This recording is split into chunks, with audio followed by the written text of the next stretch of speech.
এক সাহাবী এসে বলেন, ইয়া রাসূলুল্লাহ, খেদমত করব কার দুনিয়াতে আমার সব থেকে বেশি ভালোবাসা, দয়া, অনুগ্রহ পাওয়ার হকদার কোন ব্যক্তি? বিশ্বনবী সাল্লাল্লাহু আলাইহি ওয়াসাল্লাম বলেন, উম্মুকা, তোমার মা। যাও তার সাথে বেশি ভালোবাসা দেখাও, তার সাথে বেশি সুন্দর ব্যবহার করো।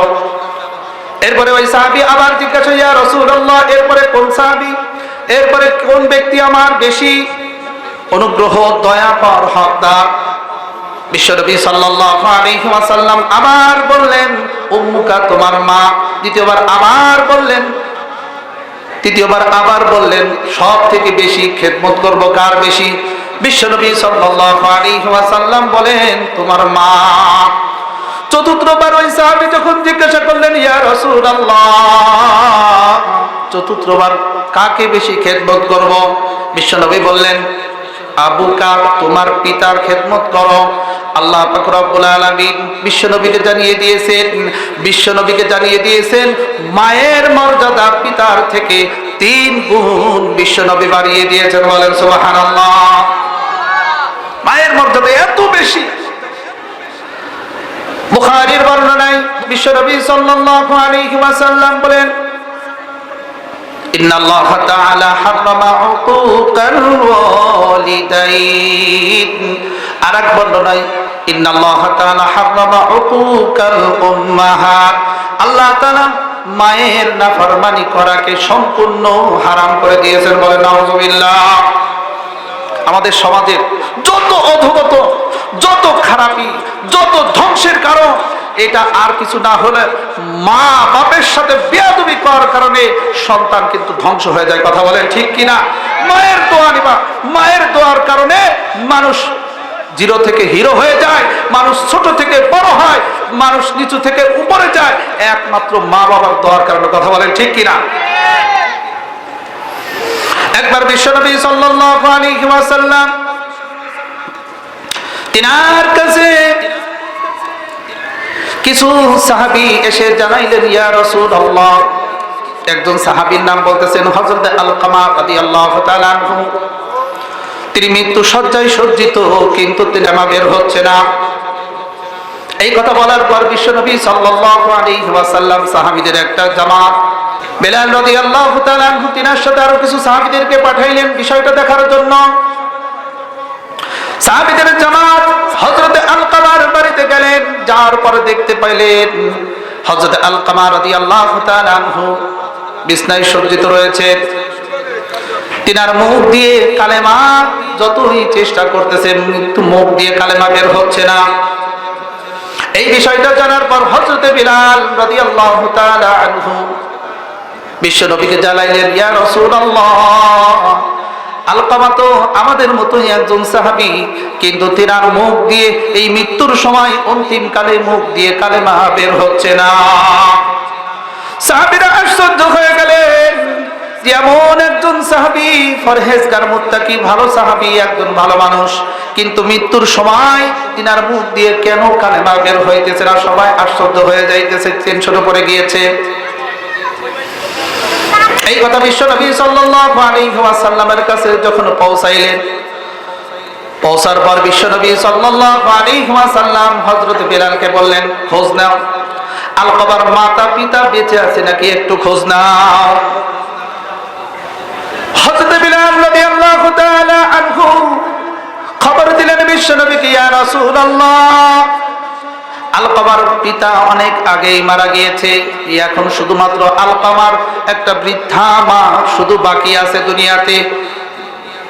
নবী আলাইহিস সালাতু ওয়াস সালাম খবর পাঠাইলেন, ও বিলাল, আলকামার মাকে আমার কথা বলে সংবাদ দাও, সে যদি আসতে পারে এই বৃদ্ধা মহিলা তাহলে ভালো, না হলে আমি নিজেই আলকামার মার সাথে গিয়ে কথা বলবো। বলেন সুবহানাল্লাহ। এমন নেতা বিশ্বনবী সাল্লাল্লাহু আলাইহি ওয়াসাল্লাম মানুষের দ্বারে দ্বারে গিয়ে মানুষের খবর নিয়েছেন। বলেন ঠিক কিনা? বিশ্বনবী সাল্লাল্লাহু আলাইহি ওয়াসাল্লামের এই বাণী যখন আলকামার মায়ের কানে গেল, আলকামার মা তখন বুঝতে পারল। বোঝার পর হযরত আলকামা রাদিয়াল্লাহু তাআলা আনহুর মা বললেন, আল্লাহর রাসূল আমার জান মাল সব আল্লাহ রাসূলের উপরে কুরবান হোক। তিনি আমাকে ডাকছেন, আমি অবশ্যই বিশ্বনবীর দরবারে আমি উপস্থিত হয়ে যাব। বলেন সুবহানাল্লাহ। হযরত আলকামার মা এবার বিশ্বনবীর দরবারে ছুটছেন। বিশ্বনবীর দরবারে যাওয়ার পর হযরত আলকামা রাদিয়াল্লাহু তাআলা আনহুর কথা জিজ্ঞাসা করলেন। বিশ্বনবী বলতেছে, আপনার ছেলে কেমন ছিলেন? হযরত আলকামার মা বলতেছেন, ভালো ছিলেন, ভালো মানুষ ছিলেন। আর কি ছিল বলো? বলার পর বৃদ্ধা মা বলে না। এবার বলতেছে, আলকামা ভালো মানুষ ছিল, কিন্তু আমার কথা থেকে স্ত্রীর কথা বেশি মানত। এমন লোক আমাদের সমাজে আছে কিনা? বিশ্বনবী সাল্লাল্লাহু আলাইহি ওয়াসাল্লাম বললেন ওই মাকে, এখন আপনার সন্তানের যে অবস্থা, তার মুখ দিয়ে কালেমা বের হইতেছে না। এখন আপনি যদি সন্তানকে মাফ না করেন, আপনার সন্তানের আখিরাত কি হবে আমি জানি না। আমার ভয় হচ্ছে হয়তো সে জাহান্নামেও চলে যাইতে পারে, কঠিন শাস্তিতে গ্রেফতার হইতে পারে। হযরত আলকামা রাদিয়াল্লাহু তাআলা আনহুকে লক্ষ্য করে বিশ্বনবী বললেন, এই সাহাবীরা কিছু লাকড়ি একত্র করো, আলকামাকে আমি আগুন দিয়ে পুড়িয়ে দেব। বিশ্বনবীর সামনে যখন এই কথা, বিশ্বনবী যখন আলকামার মার সামনে এই কথা বলছেন, আলকামার মা বলতেছেন, ইয়া রাসূলুল্লাহ, আমার সন্তান চাই করুক, যত কিছু করুক, যত কষ্ট দিক, কিন্তু আমার চোখের সামনে আলকামাকে আপনি পুড়িয়ে দেবেন, এটা আমি কখনো সহ্য করতে পারবো না। মায়ের সামনে সন্তানের কোনো কষ্ট মা বাপ কিন্তু কখনো সহ্য করতে পারে না। কথা বলেন ঠিক কিনা? আমরাই বুঝলাম না। যত গালাগালি দিই, যত রাগ করি মা বাবার উপরে, কিন্তু মা বাপ সন্তানের কিছুতে কিছু হইলে মা বাপ কিন্তু পাগল হয়ে যায়। কথা বলেন ঠিক কিনা? বিশ্বনবী সাল্লাল্লাহু আলাইহি ওয়াসাল্লাম যখন এই কথা বললেন, বলার পর আলকামার মা বলতেছেন, ইয়া রাসূলুল্লাহ, আমি যত কষ্ট পাইছি, যাই হয়েছে সব কিছু আমি মন থেকে মাফ করে দিলাম। আজ থেকে আমি আলকামার উপরে সন্তুষ্ট হয়ে গেলাম। এই কথা বলার পর সাথে সাথে হযরত বিলাল রাদিয়াল্লাহু তাআলা আনহুকে খবর নিয়ে জন্য পাঠাইলেন। হযরত বিলাল গিয়ে দেখলেন আলকামার মুখ দিয়ে সাথে সাথে কালেমা জারি হয়ে গেছে। বলেন সুবহানাল্লাহ। আলকামা রাদিয়াল্লাহু তাআলা আনহু কালেমা পড়তে পড়তে দুনিয়া থেকে বিদায় হয়ে গেলেন। এটা একমাত্র মা বাবার সন্তুষ্টির কারণে, মায়ের দোয়ার কারণে। বিশ্বনবী সাল্লাল্লাহু আলাইহি ওয়াসাল্লাম হাদিসের মধ্যে বলেন, মা বাবা কি জিনিস জানো নাকি? হুমা জান্নাতুকা হুমা নারুকা। মা বাপ হলো তোমার জান্নাত, আর মা বাবাই হলো তোমার জাহান্নাম। মাতা পিতার সাথে ভালো ব্যবহার করবা, তাদের সাথে সুন্দর সম্পর্ক রাখবা, তাদেরকে ভালোবাসবা, আল্লাহ তাআলা তোমাকে জান্নাতে পৌঁছাই দেবে। তাদের সাথে বেয়াদবি করলে আল্লাহ তাআলা তোমাকে কোনো মাফ করবে না। বলেন নাউজুবিল্লাহ। হাদিসের মধ্যে বিশ্বনবী সাল্লাল্লাহু আলাইহি ওয়াসাল্লাম আরো বলেন, হুমা জান্নাতুকা হুমা নারুকা। এরপরে আবার বলেন, রিদওয়ান রাব্বি ফি রিদওয়ান ওয়ালিদাইন ওয়া সাখাতার রাব্বি ফি সাখাতাল ওয়ালিদাইন। আমি আল্লাহ তাআলা সন্তুষ্টি তোমার মা বাবার সন্তুষ্টির মধ্যে, আর আমি আল্লাহ তাআলার গুসা রাগ তোমার মা বাবার অসন্তুষ্টির মধ্যে রয়েছে। বলেন নাউজুবিল্লাহ। তোমার মা যদি সন্তুষ্ট থাকে, তোমার পিতা যদি সন্তুষ্ট থাকে, আমি আল্লাহ তাআলা তোমার উপরে সন্তুষ্ট হয়ে গেলাম। আর তোমার মাতা পিতা যদি তোমার উপরে সন্তুষ্ট না থাকে, বান্দা যত ইবাদত করো না কেন, আমি আল্লাহ তাআলার কাছে তোমার কোনো দাম নাই। বলেন নাউজুবিল্লাহ। এজন্য আমাদেরকে খেয়াল করতে হবে। বিশ্বনবী সাল্লাল্লাহু আলাইহি ওয়াসাল্লাম এত বেশি মায়ের ভালোবাসার কথা বলেছেন, খেদমতের কথা বলেছেন। একবার বিশ্বনবী সাল্লাল্লাহু আলাইহি ওয়াসাল্লাম মসজিদে নববীতে বসে আছেন। হঠাৎ দূর থেকে একজন মহিলা আসছে, জীর্ণ শীর্ণ অবস্থায়, একটা চাদর পেঁচানো একজন বুড়া মহিলা আসছেন। বৃদ্ধা মহিলা আস্তে আস্তে আস্তে আস্তে বিশ্বনবীর কাছে চলে আসছেন। সাহাবীরা অবাক হয়ে গিয়েছে, এই বৃদ্ধা মহিলার কত বড় সাহস, মসজিদে নববীতে বিশ্বনবীর কাছে চলে আসছে। সাহাবীরা অবাক হয়ে গেছে, কি ব্যাপার, এই বৃদ্ধা মহিলা আবার কে, এত সাহস, বিশ্বনবীর কাছে চলে আসছে, একদম কাছে। এবার বিশ্বনবী সাল্লাল্লাহু আলাইহি ওয়াসাল্লাম কি করলেন?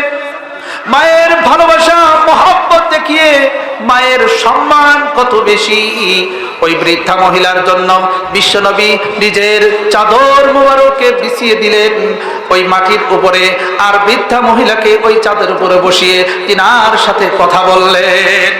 কথা বলা শেষ, বৃদ্ধা মহিলা চলে গেলেন। কিছুক্ষণ পর সাহাবীরা জিজ্ঞাসা করছেন, ওয়া রাসূলুল্লাহ, এই বৃদ্ধা মহিলাকে আমরা তো চিনতে পারলাম না, আমাদেরকে বলেন। একজন বিশ্বনবী হয়ে আপনি আপনার শরীরের চাদর মুবারক একজন বৃদ্ধা মহিলার জন্য বিছিয়ে দিলেন আর তার সাথে কথা বললেন, এমন সম্মান প্রদর্শন আমরা ইতিপূর্বে কোনোদিনও আপনাকে দেখি নাই। বলেন সুবহানাল্লাহ। বিশ্বনবী বললেন, ও সাহাবীরা শোনো, ইনি সাধারণ কোনো মানুষ নাই, সাধারণ কোনো মহিলা নাই। আমি আমার জন্মের পরে আমার মায়ের বুকের দুধ বেশি দিন আমার কিসমতে হয় নাই, আর ইনি হলেন আমার সেই সম্মানিত দুধমা হযরতে হালিমাতুস সাদিয়া রাদিয়াল্লাহু তাআলা আনহা। মায়ের ভালোবাসা, মায়ের সম্মানে আমার চাদরকে আমি বিছিয়ে দিয়েছি। বলেন সুবহানাল্লাহ। বিশ্বনবী সাল্লাল্লাহু আলাইহি ওয়াসাল্লাম তিনার দরবারে হযরতে আবু হুরায়রা রাদিয়াল্লাহু তাআলা আনহু আসা করতেন। হযরত আবু হুরায়রা রাদিয়াল্লাহু তাআলা আনহু তিনি এমন একজন সাহাবী ছিলেন, অন্যান্য সকল সাহাবীদের থেকে হযরত আবু হুরায়রা রাদিয়াল্লাহু তাআলা আনহু সবথেকে বেশি হাদিস বর্ণনা করেছেন যে সাহাবী, তিনি হলেন হযরত আবু হুরায়রা রাদিয়াল্লাহু তাআলা আনহু। বলেন সুবহানাল্লাহ। এই আবু হুরায়রা রাদিয়াল্লাহু তাআলা আনহু, এই সাহাবী প্রাথমিক অবস্থায় তিনার মা ছিলেন একজন মুশরিকা মহিলা। তো হযরতে আবু হুরায়রা রাদিয়াল্লাহু তাআলা অনেক সময় বিশ্বনবী দরবার থেকে বাসায় যাইতে একটু রাত হয়ে যাইত, দেরি হইতো। যখন একটু দেরি করে বাসায় ফিরতেন তিনার মুশরিকা মা, তিনি তো বুঝতেন না, বিভিন্ন সময় আবু হুরায়রাকে রাগ করতো, পিটানিও দিত মাঝে মাঝে। একবার হযরত আবু হুরায়রা রাদিয়াল্লাহু তাআলা আনহু বিশ্বনবীর কাছে এসে শিকায়াত করলেন, ইয়া রাসূলুল্লাহ, আমার মা, তিনার জন্য আজকে আপনি একটু দোয়া করেন। বিশ্বনবী বললেন, কেন আবু হুরায়রা, তোমার মা কি তোমাকে গালাগালি করেছে অথবা পিটাইছে নাকি, মারছে নাকি, তোমার উপরে গুসা হয়েছে নাকি, এই কারণে তুমি অভিযোগ করছো? হযরতে আবু হুরায়রা রাদিয়াল্লাহু তাআলা আনহু বললেন, ইয়া রাসূলুল্লাহ, আমার মা আমাকে পিটিয়েছে, গাল দিয়েছে, আমাকে অপমান করে বাড়ি থেকে বের করে দিয়েছে, আমাকে বলেছে তুই কার দরবারে যাস? আমি বললাম এমন মানুষের দরবারে আমি যাই জিনার কারণেই এই দুনিয়া সৃষ্টি করা হয়েছে, জিনার কারণে এই তামাম উম্মত সম্মানিত হয়েছে, ওই সম্মানিত দরবারেই আমি যাই। বলেন সুবহানাল্লাহ। এরপরে হযরত আবু হুরায়রা রাদিয়াল্লাহু তাআলা আনহু এই কথা বলার পর বিশ্বনবী বলতেছেন, এখন কি করব বলো? হযরত আবু হুরায়রা রাদিয়াল্লাহু তাআলা আনহু বললেন, ইয়া রাসূলুল্লাহ, তেমন কিছু নয়, আমার অভিযোগ নয়, আমার মায়ের বিরুদ্ধে আমার অভিযোগ নয়, আপনি আমার মায়ের জন্য দোয়া করবেন। আমি জানি আল্লাহ তাআলা নবীদের দোয়াকে কবুল করেন, আর এই জন্যই আপনার কাছে আমি দোয়া চাইতেছি, আমার মুশরিকা মায়ের জন্য আপনি দোয়া করেন। আমি দেখতে চাই আমার মায়ের কাছে আপনার দোয়া আগে পৌঁছায় নাকি আমি আগে দৌড় দিয়ে বাড়িতে পৌঁছাই। বলেন সুবহানাল্লাহ। বিশ্বনবী সাল্লাল্লাহু আলাইহি ওয়াসাল্লাম হযরত আবু হুরায়রা রাদিয়াল্লাহু তাআলা আনহু এই কথা বলার পর বিশ্বনবী হাত উঠাইছেন, আল্লাহর দরবারে হাত উঠায় দোয়া করতেছেন, আল্লাহুম্মা ইহদি আবি হুরায়রা উম্মি আবি হুরায়রা, ও আল্লাহ, আবু হুরায়রার মাকে আপনি হেদায়েত দিয়ে দেন। বলেন সুবহানাল্লাহ। দুনিয়াতে আল্লাহ পাক রব্বুল আলামিন বহু নজরি দেখিয়েছেন, দুনিয়াতে পয়গম্বর নবীগণ যখন যেটা যেই জন্য দোয়া করেছেন আল্লাহ তাআলা সেই দোয়াকে সাথে সাথে কবুল করেছেন। বলেন সুবহানাল্লাহ। আবু হুরায়রা এমন একজন মানুষ ছিলেন, শান্তশিষ্ট, দৌড়াদৌড়ি, লাফালাফি, চিল্লাচিল্লি একেবারেই তিনি পছন্দ করতেন না। বিশ্বনবী যখন দোয়া করেছেন, দোয়া করার পর তিনি এক দৌড়তেছেন বাড়ির দিকে, দৌড়াইতেছেন, মানুষ অবাক হয়ে গিয়েছে, কি ব্যাপার, আবু হুরায়রা দৌড়ায় কেন? এমন একজন ভালো মানুষকে কখনো তো দৌড়াইতে দেখি নাই। আবু হুরায়রা দৌড়াতে দৌড়াতে একদম বাড়ির সামনে গিয়ে দাঁড়াইছে। বাড়িতে যাওয়ার পর দরজায় ঠক ঠক করছে, ভিতর থেকে আওয়াজ, মায়ের কথা, এই কণ্ঠটা একটু চেঞ্জ হয়ে গিয়েছে। বলেন সুবহানাল্লাহ। আবু হুরায়রা আওয়াজ করছে, বলছে কে? বলছে আম্মা আমি আবু হুরায়রা। আবু হুরায়রার মা বলতেছে বাবা একটু দাঁড়াও, আমি গোসল করতেছি, একটু দাঁড়াও বাইরে, এরপরে খুলতেছি। আবু হুরায়রা বুঝতে পারলো যে আমার মায়ের ভাষা যে কর্কশ ছিল সেটা থেকে নরম হয়ে গেছে, এখন আমাকে বলতেছে বাবা একটু দাঁড়াও, আমি গোসল করতেছি। বলেন সুবহান। এরপরে যখন দরজা খুলছে, হযরতে আবু হুরায়রা রাদিয়াল্লাহু তাআলা আনহু যখন দরজা দিয়ে প্রবেশ করেছেন, করার পর বিশ্বনবী সাল্লাল্লাহু আলাইহি ওয়াসাল্লামের সেই দোয়ার কথা মনে আছে তো? বিশ্বনবী দোয়া করছে না?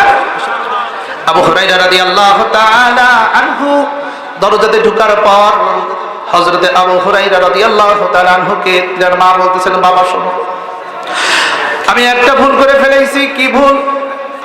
আমি তোমাকে যখন পিটিয়েছি, যখন তোমাকে গালাগাল করেছি, তখন আমি ভেবেছি, আমি চিন্তা করে দেখলাম আমার সন্তান তো কোনো খারাপ জায়গায় যায় নাই, আমার সন্তান তো কোনো খারাপ কাজ করে নাই, তাহলে আমি তাকে শুধু শুধু কেন মারলাম? আমার একটু অনুতপ্ত হয়েছে, আমি বুঝতে পারছি আমার কাজ এটা অন্যায় হয়েছে। বলেন সুবহানাল্লাহ।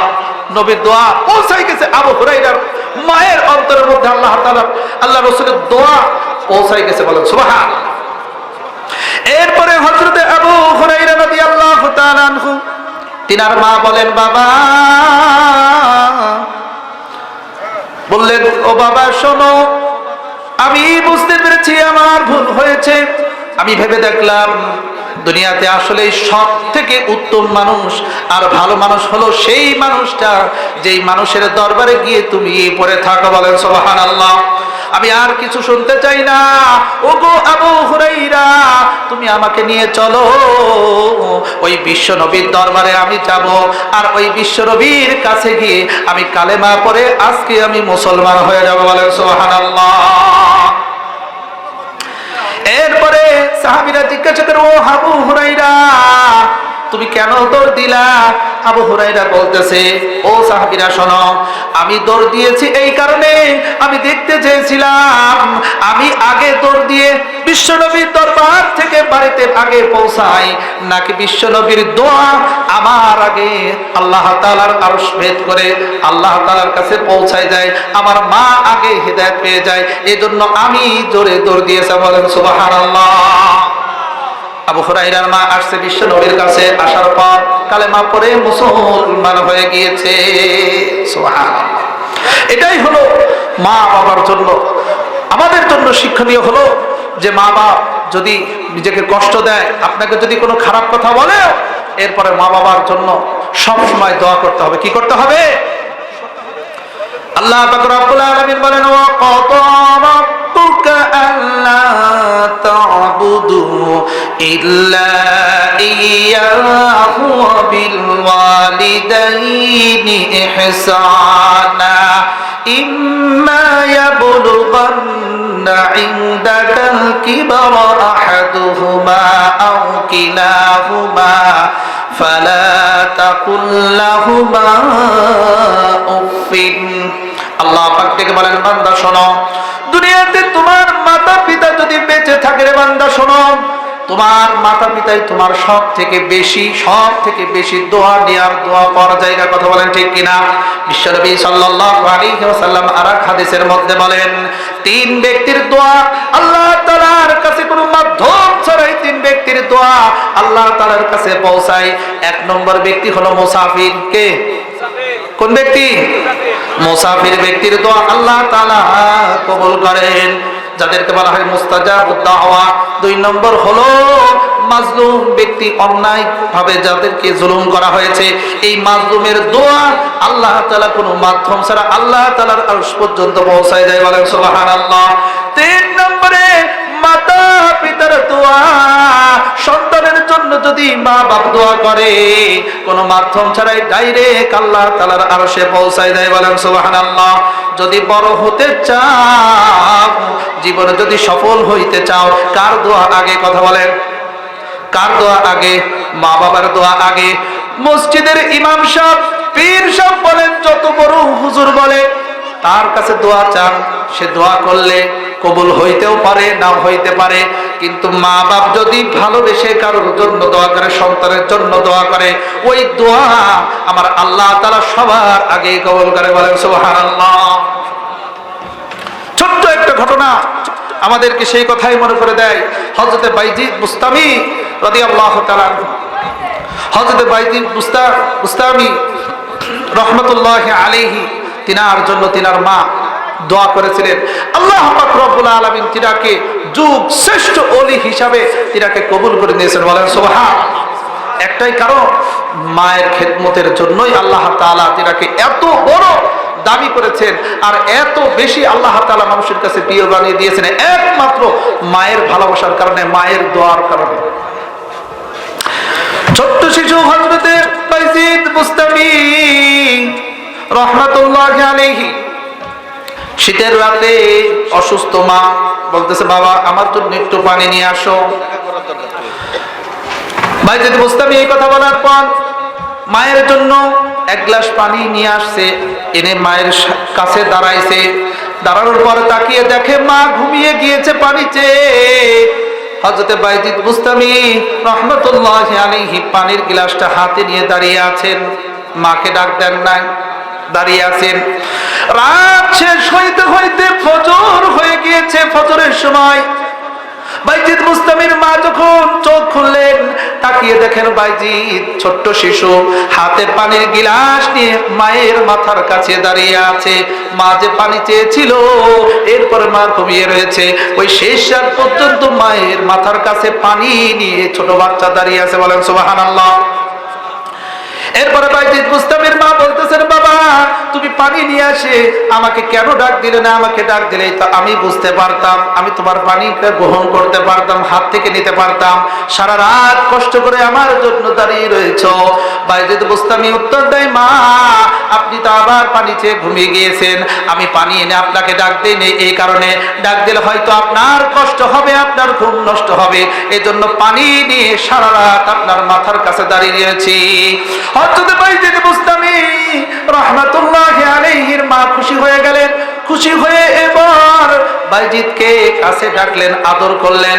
আদর করার পর লেপের মধ্যে নিলেন। নেয়ার পর হযরত বাইজিদ বুস্তামি রাহমাতুল্লাহি আলাইহির মা এবার লেপ ছেড়ে উঠে ফজরের নামাজ আদায় করলেন। ফজরের নামাজ আদায় করে আল্লাহ তাআলার কাছে দোয়া করলেন, ও আল্লাহ আমার এই ছোট্ট বাইজিদকে আপনি যুগ শ্রেষ্ঠ ওলি বানিয়ে দেন। বলেন সুবহানাল্লাহ। এজন্য এখনো না, কিয়ামত পর্যন্ত বাইজিদ বুস্তামির নাম আমাদের মুসলমানের সকলের কাছে কানে কানে কিয়ামত পর্যন্ত থাকবে। কথা বলেন ঠিক কিনা? মা বাবার দোয়া, মায়ের দোয়ার বরকতে আজকে এত বড়, এত কিছু লাভ করছে একমাত্র মায়ের দোয়া। আফসোস, আফসোস, বিশ্বনবী সাল্লাল্লাহু আলাইহি ওয়াসাল্লাম বলেছেন যে ধ্বংস হোক ওই ব্যক্তিরা রমজান পাইবে, এরপরে রমজান পর পর নিজেদের গুনাহকে মাফ করাইতে পারলো না, ওই ব্যক্তিরা ধ্বংস হয়ে যায়। বলে নাউজুবিল্লাহ। আবার বিশ্বনবী সাল্লাল্লাহু আলাইহি ওয়াসাল্লাম বলতেছে যে মাতা পিতা একজনকে সে পাইছে কোন ব্যক্তি, তাদের খেদমত করে তাদের কাছ থেকে দোয়া নিয়ে ওই ব্যক্তি জান্নাতে যাইতে পারলো না, ওই ব্যক্তি ধ্বংস। বলে নাউজুবিল্লাহ। বিশ্বনবী বলেছেন আল জান্নাতু তাহতা আকদামিল উম্মাহাত, তোমার মায়ের পায়ের নিচেই তোমার জান্নাত, তোমার মায়ের পায়ের নিচেই তোমার সবকিছু। মাকে ভালোবাসো, মাকে আদর করো, মার খেদমত করো, তোমার নসিব খুলে যাবে। কথা বলেন ঠিক কিনা? বেয়াদবি করবা, ধ্বংস হয়ে যাবা। মা বাবার বদদোয়া যদি কোনো ব্যক্তির লাগে, কোনো সন্তানের লাগে, দুনিয়াতেও ধ্বংস হয়ে যাবে। যুবক বয়সে মারা যাবে, টাকা পয়সা অর্জন করবে, খাইতে পারবে না, শান্তি থাকবে না, ওর বংশ ধ্বংস হয়ে যাবে। কথা বলেন ঠিক কিনা? মা বাবার বদদোয়া এত কঠিন জিনিস, আর মায়ের দোয়া এত পাওয়ারফুল। মা যদি কারোর জন্য দোয়া করে, পিতা যদি কোনো ব্যক্তির জন্য দোয়া করে, তাহলে সেই দোয়ার সাথে সাথে আল্লাহ পাক রব্বুল আলামিন কবুল করে নেন। বলেন সুবহানাল্লাহ। এজন্য খবরদার আমাদেরকে খেয়াল করতে হবে। মা বাপ যখন বৃদ্ধা হয়ে যাবে, তাদেরকে সবসময় খেদমত, ভালোবাসা দেওয়ার চেষ্টা করবে। আর যখন মাতা পিতা আমাদের থেকে দুনিয়া থেকে চলে যাবে, তখন তাদের জন্য বেশি বেশি ইস্তেগফার করতে হবে। বিশ্বনবী সাল্লাল্লাহু আলাইহি ওয়াসাল্লাম আর হাদিসের মধ্যে বলে দেন, তিনটা কাজ এমন আছে যে তিনটা কাজ করতে হবে যখন কোনো ব্যক্তির মাতা পিতা ইন্তেকাল করে দুনিয়া থেকে চলে যায়, আর ওই ব্যক্তি দুনিয়া থেকে ভালো কিছু করে যাইতে পারে নাই, মাতা পিতার খেদমত করতে পারে নাই, কিন্তু এখন আফসোস হয়, হায় রে, মা বাপ যদি এখন বেঁচে থাকতো তাহলে মা বাবার খেদমত বেশি বেশি করতাম। এমন আছে কিনা? আছে না? আরে আমার মা ছিল, মারা গেছে। দুনিয়াতে এমন একজন মানুষ আল্লাহ তাআলা মায়ের কলিজার মধ্যে এমন রহমত দিয়েছে, এমন ভালোবাসা দিয়েছে যে মা যতদিন বেঁচে থাকে সন্তানের ভালোবাসা মায়ের কলিজা থেকে কখনো বের হয় না। কথা বলেন ঠিক কিনা? দুনিয়ার কোনো মানুষকে ভালোবাসে না স্বার্থ ছাড়া, কোনো স্বার্থ ছাড়া, কোনো লাভ ছাড়া কোনো মানুষের সুনাম বলে না, ভালোবাসে না। একমাত্র মা এমন জিনিস যে সমস্ত স্বার্থ বাদ দিয়ে সন্তানের পিছনে নিঃস্বার্থভাবে যে ভালোবাসেন তিনি হলেন মা। বলেন কথা বলেন ঠিক কিনা? এই জন্য খবরদার আমাদেরকে এই নসিহত গ্রহণ করতে হবে। এই মাহফিল থেকে আজকে আমাদেরকে নসিহত করতে হবে, যাদের ঘরে মা বাবা আছে যদি বিয়াদবি হয়ে যায় হাত পা ধরে মা বাবার কাছে মাপ চেয়ে দেবো। কথা বলেন ঠিক কিনা? মা বাবার কাছে মাপ চাইলে কি ছোট হয় মানুষ? মার কাছে মাপ চাবেন, বাপের কাছে মাপ চাবেন। যদি ভুল করে থাকেন মা বাবার জন্য হাদিয়া দেবেন, ফল খাওয়াবেন, যত রকমের প্রয়োজন ওষুধ থেকে শুরু করে যত কিছু লাগে দেওয়ার চেষ্টা করবেন। মা বাবার কাছ থেকে দোয়া নেওয়ার চেষ্টা করবেন। আপনার কিসমত খুলে যাবে, আল্লাহ তাআলা আপনার নসিবকে খুলে দেবে, আপনার জিন্দেগি সুন্দর হয়ে যাবে।